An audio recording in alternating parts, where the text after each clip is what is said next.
Welcome to Peacebuilding Initiatives, where we explore the transformative power of dialogue, cross-cultural understanding, and collective empathy in building more peaceful and connected communities. I'm your host, José Barzola. Thank you for joining us. In today's episode, we're honored to speak with Benjamin Fairfield, who received his MA and PhD in ethnomusicology. He has served as a lecturer at the University of Hawaii at Manoa and Hawaii Pacific University, and was one of four 2025 State of Hawaii Climate Artists in Residence, funded by the Hawaii Climate Change Mitigation and Adaptation Commission. His work bridges music, education, and environmental awareness.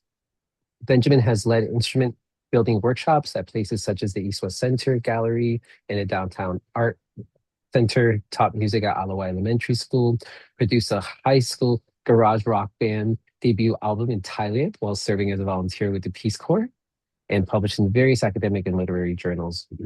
Our conversation today centers on his illustrated children's book, Kani ʻōpala, University of Hawaii Press, fall 2025, was published. The book follows a father and daughter on a scavenger hunt through Magic Island at Ala Moana Beach Park while playing a conversational question game. The pair collects trash, reflects on the meaning of rubbish, and eventually transform what appears to be a worthless pile of discarded items into musical instruments. So objects that now carry value, creativity, and voice. In addition to the book, Benjamin's work will also be featured in an upcoming exhibit opening this April, and I believe going till sometime this summer at the Hamilton Library at the University of Hawaii at Manoa. The exhibit highlights the creative possibilities of repurposed materials and invites the community to explore how sound, art, and environmental awareness can come together in imaginative and meaningful ways. The second half of the book invites readers into the creative process with step-by-step illustrated tutorials showing how to build functional musical instruments from everyday household scraps through storytelling music and environmental stewardship. Kani ʻōpala encourages young readers and all of us to rethink waste, creativity, and the sound of our shared environment. So, Benjamin, thank you so much for being here. It's a pleasure to have you. I just want to get us started on your own personal journey. You've worked across music, education, environmental art, and community engagement. You might share what first drew you to ethnomusicology and to thinking about sounds as a way to understand the world. Sure. Well, thanks for that introduction, Jose. So ethnomusicology sort of crept up on me. I was an undergraduate music major in California for 2 years, and then I kind of gave it studies because I felt more like I wanted to explore more sort of intercultural connections and sort of these larger global issues that I wasn't seeing as part of the traditional music program. And then we did Peace Corps in Thailand, and I stumbled across this community up in the hills along the border of Chiang Mai and Burma. We were in a Karen village. The Karen are an indigenous stateless population, mostly in Myanmar, but also about 700,000 in Thailand. And they had this really incredible musical tradition and stories and things that were happening, and that sort of turned my attention back to grad school, and I realized there was this whole other branch of music study in academia called ethnomusicology. And so that sort of Peace Corps connection got me rethinking music and culture and nature and environment in new ways. In particular, there's a musical instrument that Karen play called the denaku. It's a harp. Traditionally was made with all natural materials. Here let's see if I don't blur it out. Okay, so this is, oh no. I'll have to unblur my background for a second, so please excuse Oh, the good. video. So what brought you to Thailand? Was that your choice, or just because I know the Peace Corps gives you that option nowadays. Alternatively, also, they allow you to just be put wherever in the world. So Peace Corps, they sent us there. We thought we were going to China at first. Okay, so here's oh, the denaku. Okay, so it's that's still made out of amazing. wood, of teak wood, but if you notice the resonant panel is a galvanized gas container, and the strings Yeah, are from untwisted bike brake cables. that is And so amazing. it was sort of a representation of the Karen as an indigenous population in Thailand. Have been sort of the subject of a lot of state and missionary intervention to sort of uplift civilize, modernize, if you will. These sort of campaigns that were thrust upon them, all kinds of technology and new things brought into the villages. And so when those technologies break down, or when the engineers or government folks leave, and these things, there's no one to fix them or replace broken parts, they get stripped and repurposed. And so some of them become repurposed as musical materials. And so seeing like the broken bike brake cables turned into musical strings, and the empty gas containers because there's no more gas to fill up the motorcycle that doesn't work anymore. And these objects become, they're given new life and new purpose based on what they are and what they can be, instead of what they have been and what they're defined as. And so that sort of labeling of trash, and rethinking of those labels and those objects is what I was inspired by the Karen people in Thailand. And I brought that same model to UH as a lecture. We created the Thai ensemble where we learn music of Thailand, but it was also to get students at UH interacting with place-based learning and the campus and their community to find materials that we could repurpose and turn into instruments inspired by Thai musical traditions. And so that's Music 311 if you ever want to look us up at UH. Thank you. That's amazing. I love the ingenuity. So is as I'm trying to shift a little to the community. What was the indigenous community you mentioned again? That The Karen, they call themselves Karen, Baganyo, but Karen. Yeah. Karen. Okay. Is this something that I'm assuming it's something they've adapted since like the repurposing of rubbish to different, or is this something that is just embedded in their community, their culture? I mean, yeah, materialistically and culturally, there's sort of a general tradition. I was mostly studying music, and so I was interested in sort of these communities that were very isolated until about the 1950s and 60s in Thailand. And then suddenly there was this influx of attention up to these hill Yeah. communities. And so with that came cultural incursions of Thai and through Western missionaries, Christian themes. And so a lot of the anthropologists that were writing and researching these communities were sort of framing it as a loss of culture, a loss of tradition as new things were coming in. And I was trying to think through that, and look at the ways where there was still agency at work and current sort of repurposing of these things. And sure, they Yeah. sing Christian hymns, but they sing it in a style based on their traditional singing, Right. tonality scales and Yeah. approach to musicianship. And so I was looking at those sort of exchanges and interactions interculturally. It's always challenging, we talk about loss of culture. Some folks might say like, oh, it's an evolution. But I think in general, generation wise, even within specific cultures, it evolves even without impacts from outside communities. And so, yeah, what's to say what is right and what is wrong, I guess. But I love the ingenuity. I love this additional lens that being able to look at something and be able to see something beyond what physically many of us be like, oh, that's just a motorcycle, or that's just a gas casket, something. But so your work often brings together music and environmental awareness. At what point did you begin exploring the idea that discarded materials could become musical instruments? Was it specifically as you were in the Peace Corps? Was there a specific scenario, memory that comes to mind? I mean, musically, yeah, it kind of started with this Karen instrument, but going back all the way to my childhood. The book is dedicated to two entities. One is Paul, who is my father. The other is Charles, who is my wife's father. And both of them were they extended that sort of like, my dad was raised by sort of New England Puritan Protestant-minded folks who had this phrase ingrained, waste not, want not, right?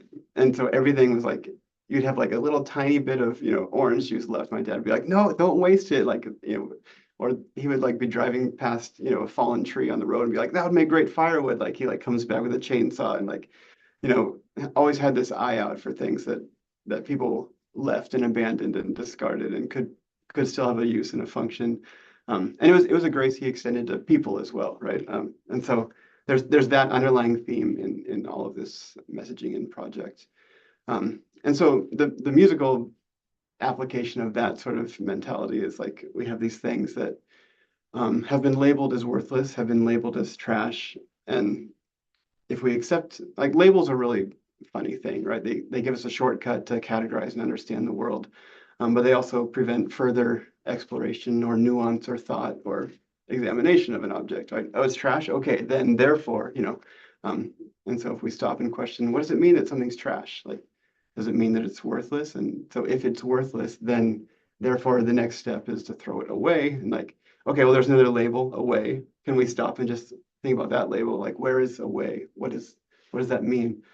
I was giving this talk to a group of elementary school students, and I asked that question, like, where is away? After we talked about trash, and one of the kids were like really far away, and we all struggle with like that. Like once you have a label that you accept and you try to deconstruct it, then suddenly you realize there's so much more to this label, right? With music, it's like, yeah, we all know what music is, and then if we stop and say, what is music?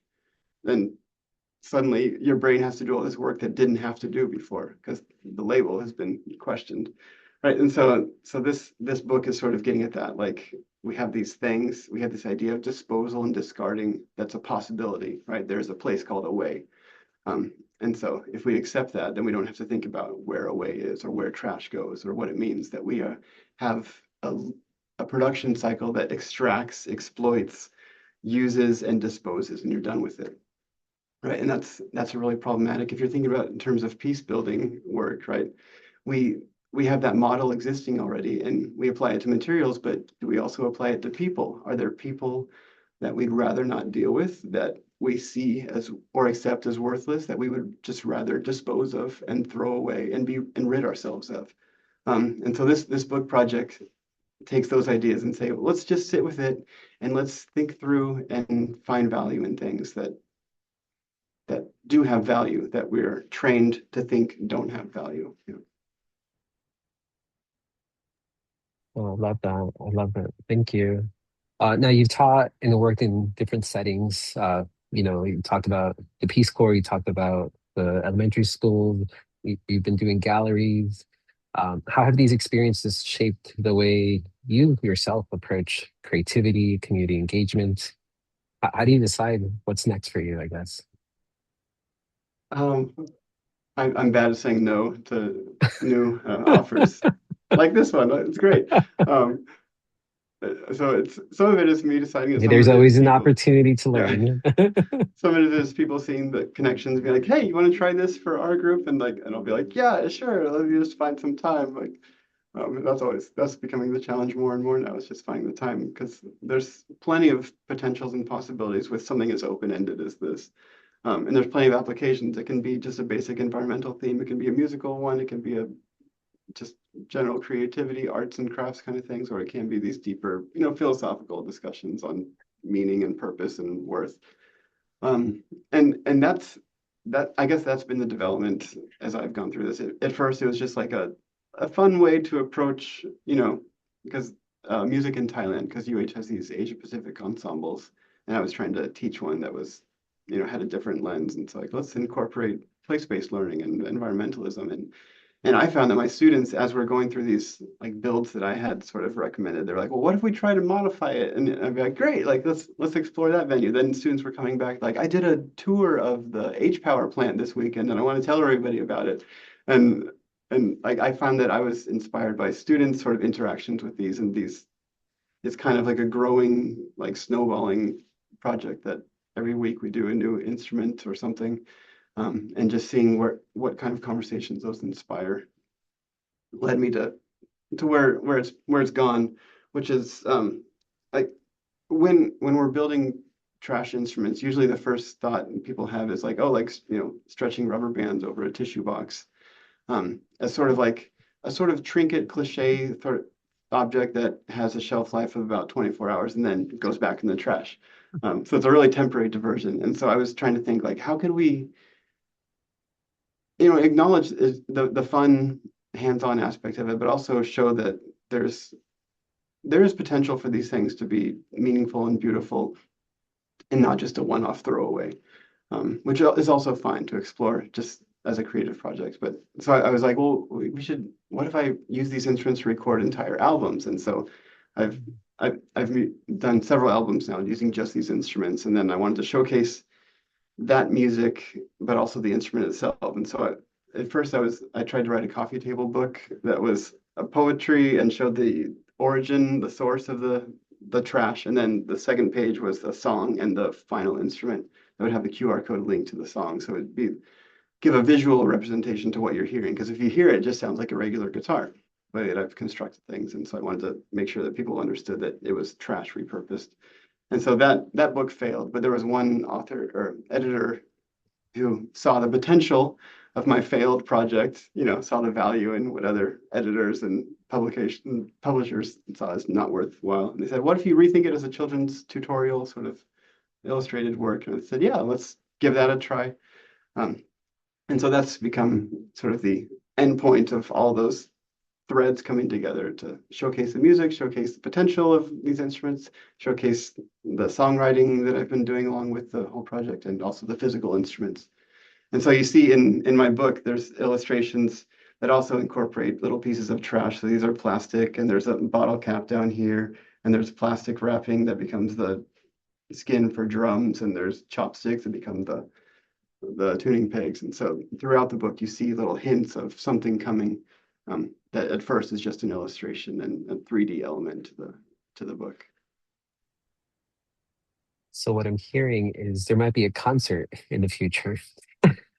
Is that if someone asks If and you Live at don't say Atherton if you HBR don't wants say to come no, film in the there you library, go. let's do a concert in the library bridge There you exhibit. go. All for it. I love your spirit of openness and evolution, and I have to commend you on that. I think I know folks sometimes are like, there's always the like you need to learn to say no, but as someone who is in a similar situation as you, where like as I reflect upon different experiences I've had in my life, and sometimes people are like, "How did you get to like? How did that happen?" That always like, I didn't say no. I just say Yeah. yes, and never really know where the journey's going. But I must say it's been an enjoyable one nonetheless. And things, I think, as you probably have gathered, everything's interconnected, and you never know how one little seed that you plant like 6, 7 years ago, pops up, and it's like, oh, remember you came to my elementary school Yeah. 15 years ago, and now maybe I'm a record producer. There you have it. So, Yeah, absolutely. yeah, well, keep on doing the wonderful things you're doing. I'm going to shift a little to the book since you brought up the background and some of the. So the book Kani ʻōpala follows a father and daughter exploring Magic Island at Ala Moana Beach Park. Uh, what inspired the setting and the relationship at the heart of the story? Yeah, so it was my COVID project. So for viewers 20, You 30 were years from now productive who during COVID. Bless you. That's amazing. for those that don't know, COVID was a very strange human experiment where all society fell apart and broke down and things became unavailable, and we all adjusted and pivoted. Yeah, so for me, that meant I had my son was 3, 4 years old during that time, and so he was in preschool, and then preschool shut down. And my wife and I both work, so we were trying to figure out how to keep working while also taking care of kids that suddenly had no daycare. So for me, that meant getting up at 6 a.m. every morning with my son and going to Ala Moana Beach, which was still open. You couldn't stay on the sand, but you could be in the water, I think was the rule. And so we would swim and sort of walk the beach every morning. For, I think 90 days straight. We went every single day. And we never brought Such any a, toys or anything with us. And every time such my an son would interesting find, restriction. You can be on the water, yeah, but not, or like you can't linger and play on the sand, I right, guess, because the but you state can the walk state on. owns the water, but the city and county owned the beach park. So you couldn't be in the beach So park, it but the was state was, politically related. yes, yeah. All these borders and maps are really interesting. Yeah. It was going back to academia, because Thailand and Burma was sort of this like Oh, obscure sort of similar. border area where the Okay. Karen were sort of along those state lines divided by Ah, nationality as well as yeah, ethnicity as yeah. well as religion. But anyway, so on our beach trips, we never took anything with us, and my son would always find stuff that just washed in every day. And so there's just this constant barrage of flotsam, jetsam, trash on the beach. And he'd be like, "Oh, look, I found a shovel," and like, "I found a bucket," And so we would kind of every day we would collect them. We, rinse them off and play with them just for that one, short term. And he's like, "Well, we shouldn't throw it away because," I'm like, okay. So like the back of our trunk sort of like kept filling up with these discarded like cheap ABC store beach toys. Um, and I was at the end, I was like, I wish there was something I could do with these, like that bucket, I could turn it into a drum or a arhu or something. And so I was imagining from that, like this idea where we were going around collecting stuff. And I was thinking I could turn this into a full album or exhibit of just, beach marine debris kind of stuff. And so if you go to the exhibit at Hamilton, you'll see a lot of like marine buoys and things, like an old ukulele that someone left on the beach that I turned into a violin, like stuff like that, that sort of represent this stuff that keeps washing up on our shores. It might be our own trash, it might come from far away, but there is this connection that the beach is this point of convergence and meeting. And for us, it was just this regular daily activity. And so the book is kind of a loose, you know, retelling of that relationship of the father and daughter, not son, who go around collecting, and then they repurpose and turn all these discards into instruments. But in the process, they question these things, right? What is trash? Like, is this fishing line trash? Is And the this Spam can curiosity of trash? it. Right? And they ask, and then where is away? And so she goes, away is, I guess, somewhere else. And then a chip bag blows across the path, and they grab the chip bag and say, where did the chip bag come from? And the father says, away, right? And so there's these themes that are happening, but also because it's this father child relationship, like our kids are fairly young, and we weren't born and raised here, but we are raising them. They are born here, and so in trying to sort of navigate like ways to instill in our kids like a love for this place and attachment to place, and respect for what this island is, but also what the earth is. Just embedded into the story are sort of when they arrive, they greet these places. Like here in this picture, they're waving to Le'ahi or Diamond Head, and just offering the greeting, entering the space, asking for permission, acknowledging, and then also when they leave, they also express their gratitude and say thank you to Magic Island, or Aina Moana, the local name for it, which comes from it was the peninsula was created from dredged sea Mhm. stuff, when they made the Alawai Canal. And so the name Aina Moana means land created from the sea, right? So it's sort of acknowledging these place names, these places, and showing that gratitude expressed. And so that's the general gist of the story part of the book. And the second half is these tutorials where you can make your own instruments from these trash. And these instruments are sort of more geared toward elementary aged, intergenerational things you can do with your kids, or if you're a teacher with your students, or if you're an adult and you want to do it by yourself as an adult. They're also fun to do as well. It's not, just campy kid stuff. It's music. And so then, as I was saying before, to showcase that these have legit potential, there's an album that goes with the book that's linked throughout the book in the tutorial section too. And there's a website, and there's a YouTube channel, and Yes. etc. It's pretty amazing how, you've thought of like the layers, for folks who are visual learners, some people are more auditory. So I appreciate that, you've created all these different formats to experience, um, not only the story, but also the instruments and the just, I don't know if I'm gonna call it the field or this ingenuity of building instruments out of just whatever's around the household. And it just, as you're talking about youth, it kind of made me reflect upon like, yeah, sometimes we just have like these boxes that we're going to like recycle, and then the kids are like, no, I need that box. I'm going to make who knows what out of it. And the ingenuity there is beautiful. I wonder, how come you decided to go with father daughter and not a father son relationship? Just for illustration purposes, I don't have any real there's nothing really to say much about Okay. that. Yeah, I was just Okay. illustrating characters, and I didn't want sort of a side by side, like exact replica of, I wanted to get some diversity to the characters and the shapes and Okay. the, you know. So when My your son was son kind of later, upset about that. Yeah, he I was was like, gonna say when your son's like older, well, be the like, original I didn't storyboard make the was just book, you two like replaced me stick with a figures, female and yeah, version. I know. So apologies to Sydney. No. Uh, Love it. Shifting a little to art, sustainability, and sound, you were selected as climate artist in residence by the Hawaii Climate Change Mitigation and Adaptation Commission. Congratulations. How does your artistic practice engage with climate awareness and environmental stewardship? Yeah, so for that residency, they were really encouraging us to think through, different categories, and mine was just trash and waste consumption management in general. Um, and so, well, obviously, I'm not offering like any solutions to, like, we can't all just make a billion tin can ukulele.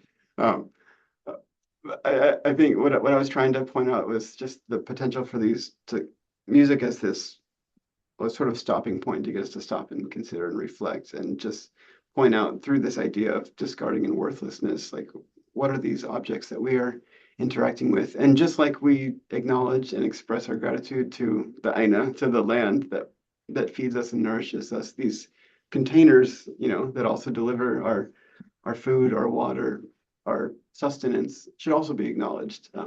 Because I think there's kind of a tragedy to this extractive linear economy where, like, you have a tin can, and normally, if you have a tin can, you're not thinking about the tin can or its structure or its value or its worth. The tin can is just there to deliver food, right? And so it delivers the food to you. You open the can, you eat the food, and then you take the can. And since you can't recycle tin cans on island here, it goes in the garbage.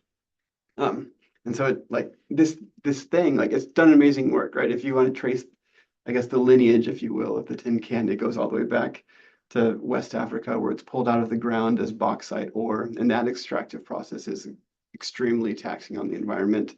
And you're blasting out through strip mining, right? Removing topsoil and destroying the topsoil so you can get to the bauxite ore underneath. You have to process that with chemicals and intense heat into these sheets of aluminum. You ship that across the Atlantic. It gets to the US, it gets turned into a can. It's filled with beans. It's shipped across the US to ports in, Seattle or Los Angeles, shipped across the Pacific Ocean to here, all for, the cost of a can is like maybe $1, like getting from all the way there, from its source to here. And the can is worthless. You're just after the beans that are inside. It gets to us, and as soon as we open the can, it's instantly devalued and worthless. And none of that journey is acknowledged. We don't thank the can. We don't, we say thanks for the food, as we're eating a meal, but the can itself that brought us that food safely and effectively and apparently cheaply, is just suddenly worthless and devalued and done away with, right? And so these sort of, and then it doesn't stop there, right? It gets on the trash, it goes on the truck, it goes out to H Power here, where it's burned and turned into ash. And it's not away, it's now become smoke. It's the air that we were breathing. That tin can is still, in our bodies. But we've forgotten about it. We left it behind when we considered it worthless. And so that exhibit was sort of just to take these four categories. Like, do you do that with aluminum? Sure. You can do that with plastic, which has roots as its ancient dinosaur era marine plankton that died and sunk and sunk and sunk into this sludge that was compacted by its own weight and then turned into crude oil. And so plastics, we don't normally think of as animal, right? But their original source is animal because it comes from oil production. So as long as we have oil, we have plastics. As long as we have plastics, we have this connection to ancient marine organisms. And so I was just trying to get people to think about those trails. And just as a general, like, just stop and meditate on anything. And you can think through it, and it can have more meaning and value and purpose and enrich our experience, even if at the end of the day we still do throw it away. We still do, dispose of it. But at least if we can take a moment to acknowledge it, right? Next time you eat a cup of yogurt, just give thanks to the plastic that delivered that yogurt to you safely. You still have to discard it. I understand that. You don't have to make Yeah. a million, saxophone reeds out of it, but just take a moment and express gratitude for just the things that allow us to sustain us. That can be community, that can be nature, that can be materials. I never even thought of saxophone reeds. I that's a Yeah, really great one. I just realized it's been so long since I've had a cup of yogurt. Normally we just get like the bucket and then we oh scoop yeah. it out to try to Mhm. conserve it. But then even with the bucket, we do reuse it, for different things, whether it's a toy for the kids or to store things temporarily Yeah, until it no that's longer great. so but yeah, I mean after a while it's like there's so much things that come in like plastic that you're like, how much should I be like holding on to? Yeah. But no, thank you for that perspective on the can of beans. Once more, I was like thinking like also I haven't actually bought a can of beans. I tend to like get the the dry kind and go through the Ah, process you're of so good. like soaking it and all that. So but even in the packaging it comes, you try to like reuse the bags in some capacity. But so sound is such a powerful way to connect people, and that's really I think at the core of everything you're doing, because it's if you're creating these instruments that can't create sound, it kind of defeats the whole intent. But what happens when everyday objects, especially discarded ones, become instruments? What have you, not only for yourself, but what have you observed as you go into like elementary schools, and are people surprised? Are they just like, oh yeah, I had that idea, or I did that at home already? Especially with young kids. I think kids are, yeah, they're awesome and they see it right away and they're like, this is so cool. And when they're accessible, because I kind of have a range of instruments. Some are like really basic and you can make this instrument in a minute. You can do it, at home with materials you probably already have. And they're like, yeah, I want to go do that. And some are a little more involved and require saws and drills and stuff. But Get I an really do adult. love the, yeah. But I love the response I get from kids when they see, when there's joy and that's attached to these objects that are normally just trash and are ewy and gross and just to see that there's creative lights that get turned on when things, not for the label of here's a plastic cup, but when they see it as, oh, plastic is flexible and you can staple it onto a halved marine buoy and have a heat gun to have the heat like stretch it into a membrane and make it a drum. Like, oh my gosh, and you start thinking of the properties of that object instead of just pre the canned label of those objects. And so that's like music is a good way just to make people stop and pay attention because it's not words that are very cheap and easy. It's a communicative medium that sort of it gets us out of a mode of sort of everyday quotidian living and allows us to stop and think and have a kind of like compact defined space of time where you're listening for the verse chorus and you're sort of in this music time space that exists outside of general time space where you're just going through your day. But if you have to sit and listen to the song, then it's like being in a story, right? When you're reading a story, when you're watching a movie, you kind of tune into that story and the rest of the world keeps going, but you're not paying attention to the world because you're in this participatory sort of mode. And so that's the power of music and sound. It allows us to say things that you can't say normally, right? You can't express your love for someone in regular vernacular, but if you write somebody a love song, then it's like, okay, like then you can have a different sort of audience and different mode of listening. Thank you. It just occurred to me, as you come up with music, have you thought of just because I know you're creating many times your own music, have you thought of just whatever's in like, I don't know, what did they call it, like the Billboard Top 100, selecting some of those songs and being able to play it through your instruments? Because I think that would be a good, Yeah. comparison for people who may not initially just listening to be able to tell the difference, but then to have that shock value. Oh wait, Yeah, it's one I of the didn't have to challenges buy a $300 yeah. instrument. A slight challenge with that is just the getting the securing rights and Right. copyright permissions. But I do some of that with works that are in public domain or sort of traditional. Mm, Like if you want, we could link later or yeah. have you show. I did a rendition of Dvorak's "Going Home" from the American Symphony on all of my sort of junk Oh, instruments. And yeah, then yeah. I edited it together so you can hear what they sound like. It's like really screechy in real life, and then like added some studio effects to them, and it becomes more of a warm symphonic sound. And Love it. Some of my instruments take a little extra processing, and some sound Yeah, yeah, great, as soon as I make them. But yeah, there's the visual factor. There's also the sound factor yeah. that I like to explore and play with. As far as your audience, has your audience always, because you say you're at the university, you're always in schools. Have you had an audience of like community people, or have you gone into like a corporate boardroom? I'm just thinking of like the reaction from people who have different, walks of life and who may have not initially just trying to think outside the Yeah, box. That's yeah. No, I've played a few different venues. I'm doing one thing with the Surfrider chapter in June, and I do performances like like for Earth Day events and stuff that are more yeah. community oriented. Oh, We did one yes. at Foster Botanical Gardens last October where they're featuring different woods of Hawaii. So I had Yes. some wooden instruments that, yeah. So there's many ways to sort of plug this in, and I'm just kind of exploring these now that the book is out and I have some legitimate credentials. Otherwise, before this book, I was just kind of this tinkerer in the, in my own on my Hey, own eye. No one was I really. believe there's a website out there that says you're a lecturer and you're it's Yeah. so you are legitimate, most definitely. So regarding shifting a little to the exhibit that's coming up in community engagement, you have one opening up in April, like next week at the Hamilton Library Bridge Gallery at the University of Manila. What can visitors expect to experience there? I know you kind of alluded to some of the items, but just wondering if you can for folks who may not even be able to be on Oahu. So I guess they can experience it through your stories right now. Okay. Yeah. Most of the stuff also exists online, and the exhibit is kind of a blend of the physical instruments are mounted and displayed, but then next to the instrument there'll be a QR code that allows you to hear it. Some of them will be hands-on station if the library allows. It might be too loud, Noise. so I have to be selective on what instruments are you can touch. Yes. But yeah, they'll be physically displayed. You can hear them through the QR code if you want to have headphones or bring your phone or device.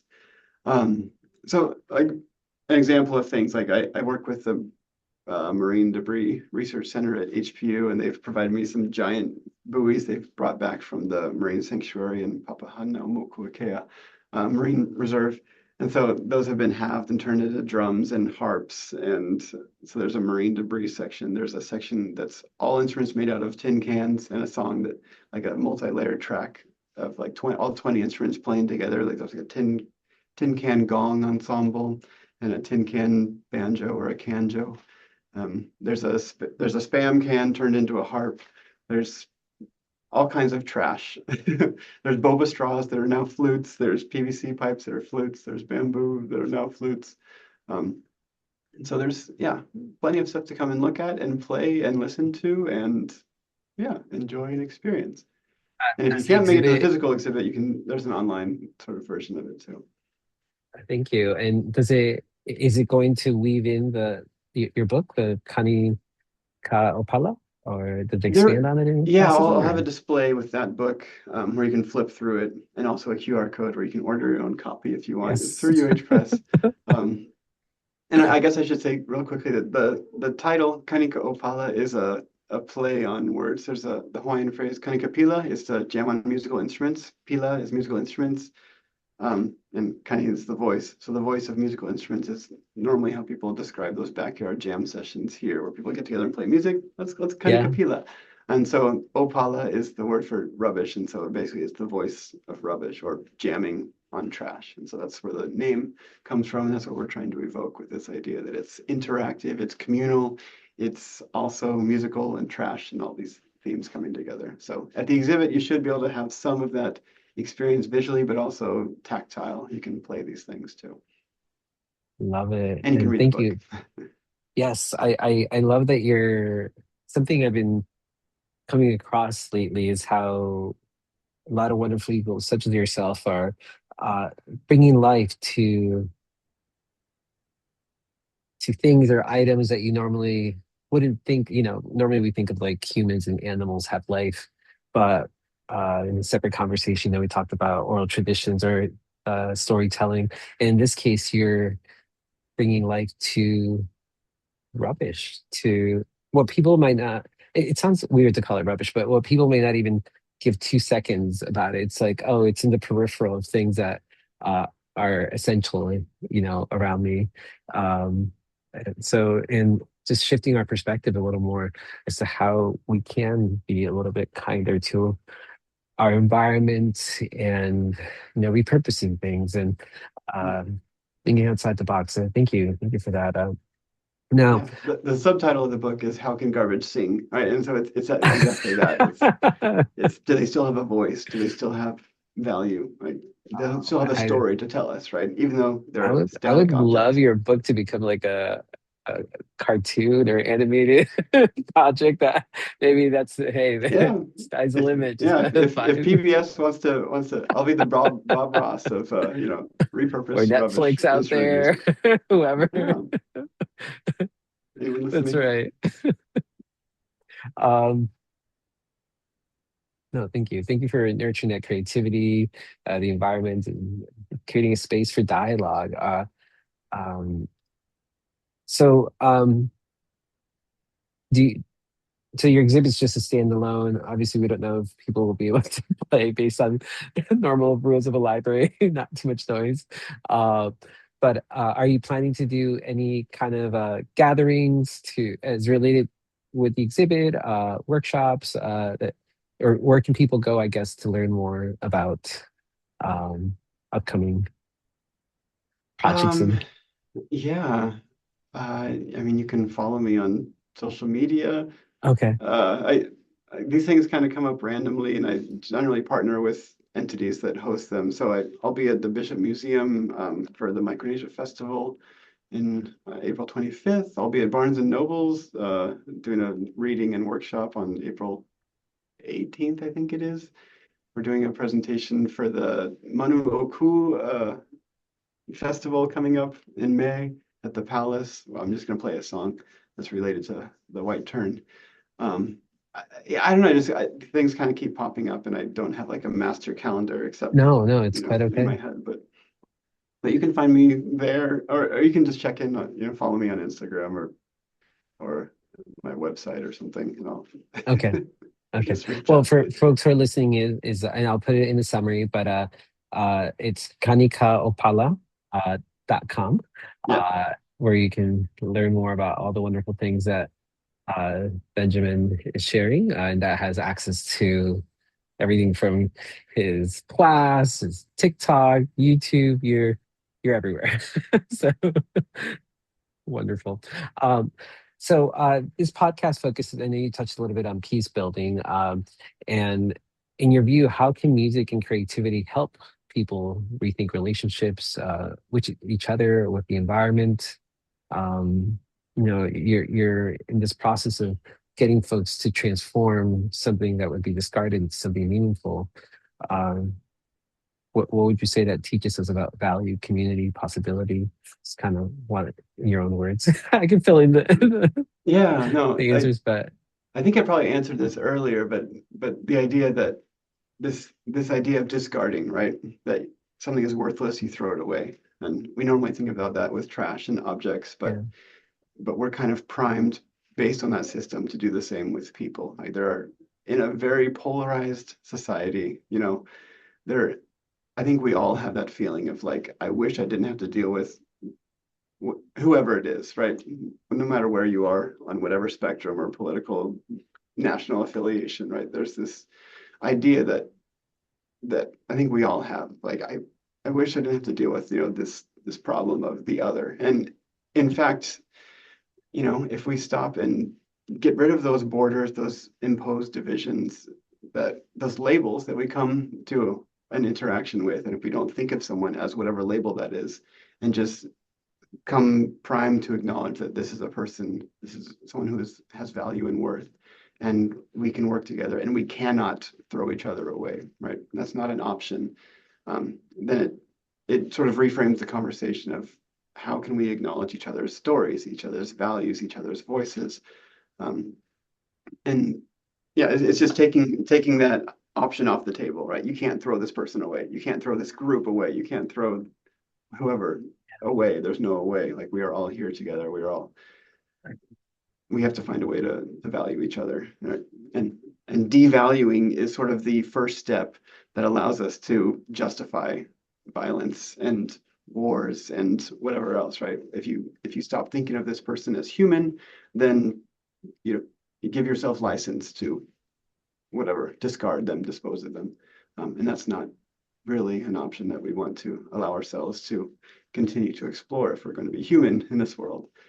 So that's the interpersonal part of the peace building. But I think there's also just, I mentioned earlier, sort of this idea of acknowledging the plastic and the tin can that brought these things and sustain us. And I think that acknowledgement is also something that we should be giving daily in some kind of just very tiny exercise. When you step outside and you take a breath, like just remembering like we are able to breathe because we have this symbiotic relationship with the trees that are out there waving their little leaves and giving us oxygen. And in return, we have this reciprocal gift, sort of this gift economy exchange with the environment where we're giving carbon dioxide, they're giving us oxygen, and that our life is possible because of this back and forth. And so if you go outside to a food truck, give thanks to the marine debris, the marine animals that made that plastic possible. Give thanks to the person who's cooking that food for you. Give thanks to the air that you're breathing, and give thanks to the trees that are making all these things possible, and these relationships and this life and this existence. Because when we get stuck in the labels of like, who is this person? Who is like, what is their affiliation? Then we're putting up these divisions instead of acknowledging sort of this reciprocal gift giving that we're all engaging with daily, and forget to acknowledge, right? These are gifts that we are given, and we should be grateful for them and express that gratitude. Thank you. No, I know you covered a little bit earlier, but thank you for going a little deeper with me here. And I do appreciate your intentionality in building active, nurturing, fostering, just blossoming communities here. I think one of the things that I take away is how sometimes the othering, as stated, it's just easier, and and not to say that bad to take the easy path, but it's actually, I think, well, it's essentially, I think it can appear more challenging to look at, oh, how can we find ways to bridge and collaborate and find ways to move forward together? But I think it's because we haven't practiced it as much. If we saw more modeling of that, I think, just be like, oh, like if you've seen a basketball game, you're like, oh, this is simple. But to explain a basketball game to someone who's never watched one might be a little bit more complicated. So it's the practice. And so thank you for continuing this practice of collaboration and peace building and nurturing environments for all, because that's exactly what we need in this world. I mean, and I love that you're doing it through music and sound. And I love that people might hear something and not necessarily be like, oh, and then have that shock value of like, oh, that those are the instruments that created that beautiful song. So Yeah. I look forward to you receiving that Grammy one day and being able to perform and just shock everyone that's out there. Um, so so finally, if listeners were to walk outside and listen carefully to their surroundings, what do you think they would discover about music of everyday life? I know you talked a little bit about this, but like when did this passion for music start for you? Oh, um, I mean, my parents were both church musicians, and so there was Oh always wow, music in our house, and they you would were get always around. groups would come together, and they would kind of capella at our house too. You were in the Um, choir, is what I'm hearing. I was not in the choir. uh, I hid in the back and played bass. Like bass players okay. are like never in the spotlight, and so I've Yeah. retained that persona throughout my musical career. I don't like to be the face of any of this because I don't. Yeah, I I don't like being up on stage, but yeah, that's where I find myself now apparently. Um, but yeah, from just all my childhood, there's always music. I taught myself piano kind of when I was, in elementary school, then tried to You learn it. taught yourself? Yeah, I mean, there's like a thing that I was just playing the numbers. I wasn't Yeah, really yeah. learning how to No, read, no classes or anything like that. Oh, yeah, wow. I learned how to play by ear. So that became when I mentioned Amazing. earlier that I didn't finish the degree in undergrad. It was because I had lacked all the formal training. When I went into entered the program, they're like, you can't really read music. Like I can kind of read music, and like like I didn't have any of the required knowledge to advance in a What did you end up Western doing your classical undergrad music in? degree. Global studies.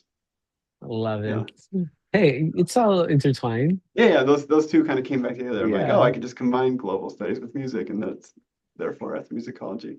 Um, yeah, that I don't remember where the question started Oh, or ended. I was just wondering, yeah, the inspiration. And so thank you. Thank you for sharing that. And I think how important it is to expose you to music and different sounds. And because, even though, yeah, you're not reading the notes, like the fact that you can hear things and play off of that, that's actually, I think, a bigger talent. Um, just, Okay, I thought of an example from okay that yeah, your question was when you go outside and also from childhood, like yeah. finding music outside. I used to when a truck would back up, like beep beep beep beep, Yes. I would harmonize with it. So they'd be holding that tone, I go like just like explore how the scales and like and musical tonality intersected. So I did that from a young age and really annoyed a lot of people, but I I found that love it.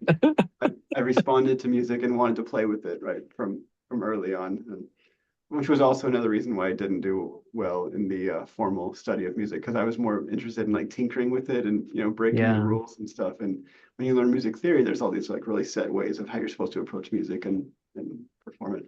And so I never fit that mold, and now I've just made it my No, I career love here it. of I breaking the love mold with it. music. No, and I think that's if anything, it's a lesson for folks listening that like uh it's okay to, paint outside the lines and yeah, there for any field you go into, there's a structure that's been set up by whoever it was, by various academics or folks over the years, decades, centuries.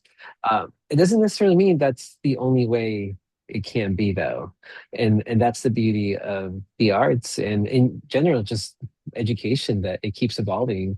The language keeps evolving, and so music keeps evolving as another language in itself. So uh, I just want to say, as we come to the end of today's conversation, I just want to thank you, Benjamin, for sharing this work, your insights with us through your book, Kani ʻōpala, published at the University of Hawaii Press. We're reminded of the creativity that transform how we see the world around us, even the things we might otherwise overlook or discard. In many ways, the transformation, you know, of the instruments reflects the heart of peace building. It reminds us that when we approach our communities, our environment, and each other with curiosity and care, we can find new ways to create meaning together. So if you're in the community, you can explore these ideas further through Benjamin's upcoming exhibit opening this April, and I believe it should be going to like July or August at the Hamilton Library at the University of Hawaii Manoa. Uh, and then, or also you can go to his website, Kani, kanikaopala.com. So thank you for listening to Peacebuilding Initiatives. If today's conversation inspired you, we encourage you to share this episode and continue exploring how creativity, dialogue, and collective imagination can help us build more peaceful and connected communities. Until next time, thank you for listening, all. Thank you, Ben. Thank you.